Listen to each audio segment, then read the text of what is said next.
with your wife and children, working on some staging one day.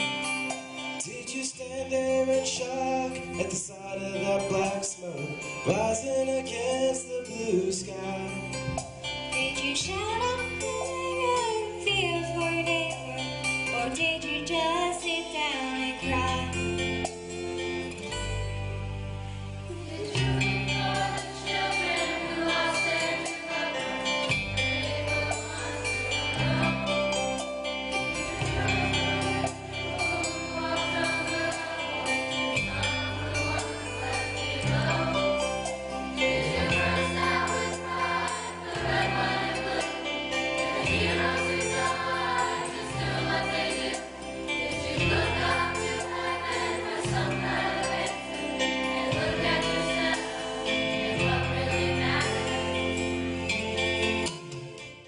I was in my best friend's wedding out in Los Angeles.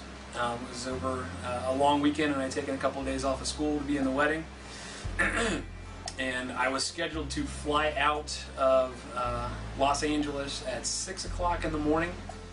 My memories of 9/11 are pretty strong because my grandfather died on September 9th, 2001.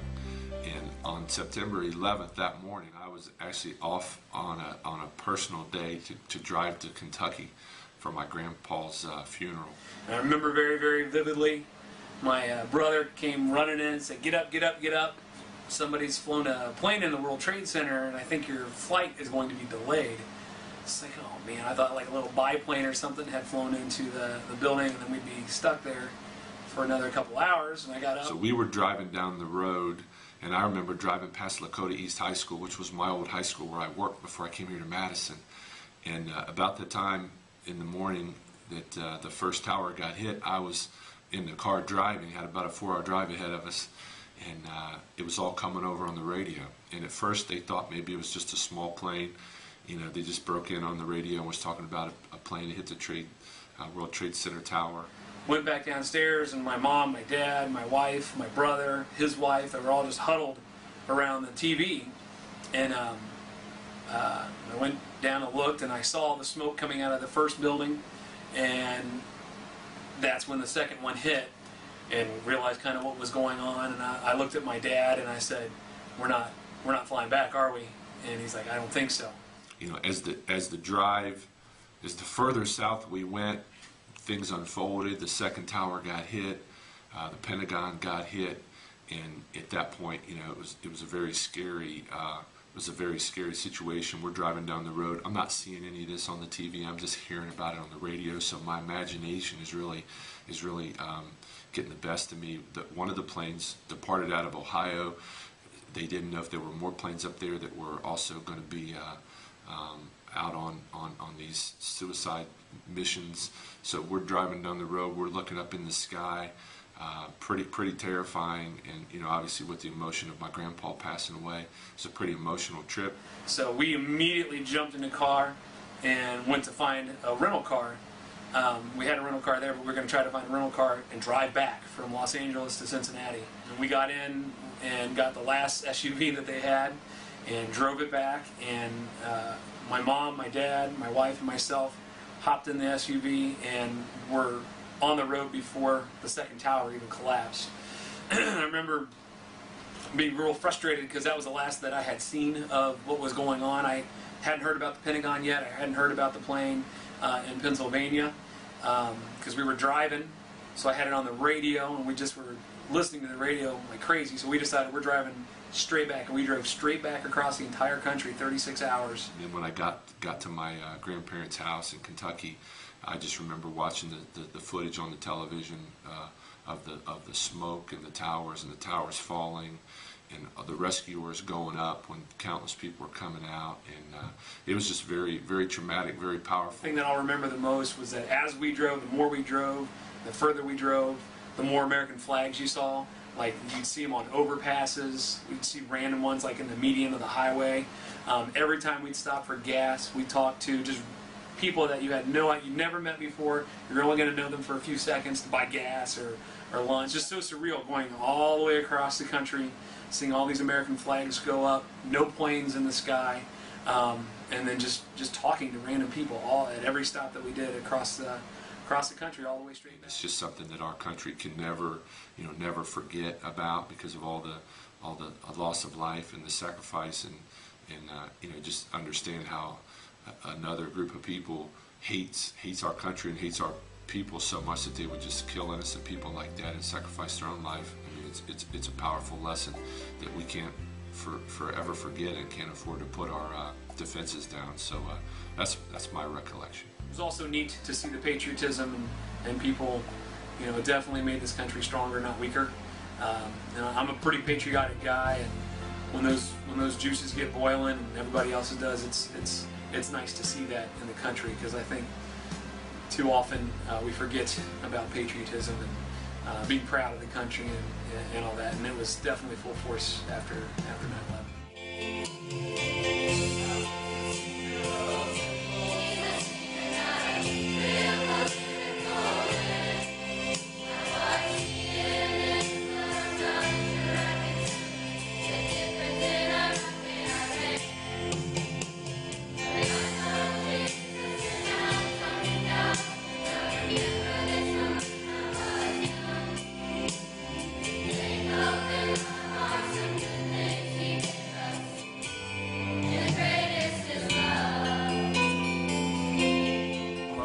I was in like 2nd grade, and we were out at recess, and we were out there, and all of a sudden they told us to come in early, and I was like mad about it.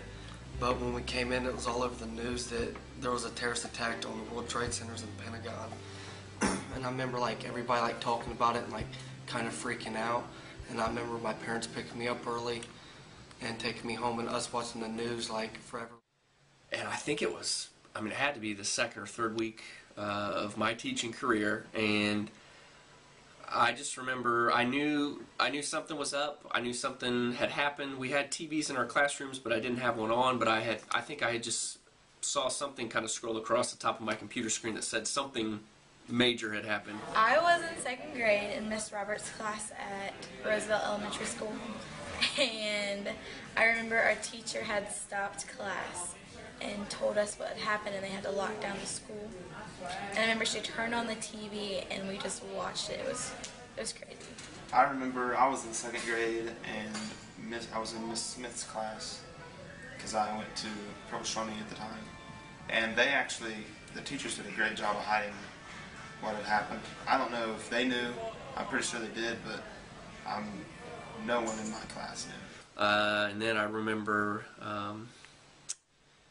students came back to class, and we kind of just stopped class, business as normal, and we just had conversations about what was going on, and kids were kind of asking questions, not really sure. I remember like lots and lots and lots of kids were getting called to the office to go home. Like, by the time the day was over, I bet I didn't even have half my class. I mean, there were kids just leaving left and right because people just didn't know what was going on, and I just, it was scary, and just couldn't really believe it. Like, I remember sitting at my grandpa's house watching all the news, and he was like explaining it to me about how horrible this was, and like how bad this would be for like our whole United States and everybody. And I remember when I got home, if anybody knows my grandfather, that that when he sees a deer in the field, he freaks out. So you can imagine how he would be. He was going crazy. He was glued to the TV. He told me what happened. And then I remember going home that day, and my grandma was telling me about it because she picked me up from school. And we were watching Fox News, and I remember they just replayed the building falling, and it was just crazy stuff.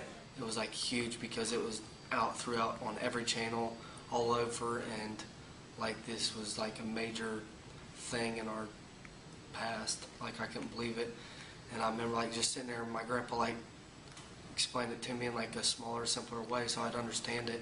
And then I thought about it for a while, and it was like horrible. I can't believe like they actually done that. And I was young, so I didn't know quite what to think, and I was on my way back to my bedroom, and then the sonic boom happened, I think because the jets were flying over my house or something, and it actually felt like an earthquake, and I fell to the ground, and the lamp fell right next to me. And I just remember being really scared. I don't like it. I don't like that memory.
September 11th, 2001 was a pretty decision-filled day for myself. I was a college student working on my education degree and realized about 10 o'clock that morning that our tower had been hit. I remember it very vividly because I was just rolling out of bed and just got up and I watched it. Then next thing you know, the second tower fell. A couple days after that, I went and joined the U.S. Army. I felt because of the things that happened that day to a lot of our citizens, our innocent citizens, that I needed to do something as a young man, give back to those who gave to me, and I went and joined the military a few weeks later. I ended up spending a year in Iraq working on fighting those terrorists and trying to bring this to an end. Until this day, I think we're doing an excellent job as a country, remembering those people who fell, but also an excellent job protecting those who are still here.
On that